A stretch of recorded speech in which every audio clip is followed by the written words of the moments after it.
সেই গান যেন আমায় উজাড় করে নেয়, সেই সুর যেন আমায় ব্যাকুল করে দেয়।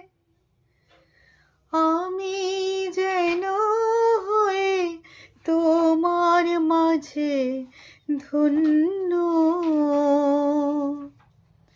না হয় আমি তোমার কাছে ছিলে মতি নগণ্য। একটা গান লিখো আমার জন্য, একটা গান লিখো আমার জন্য।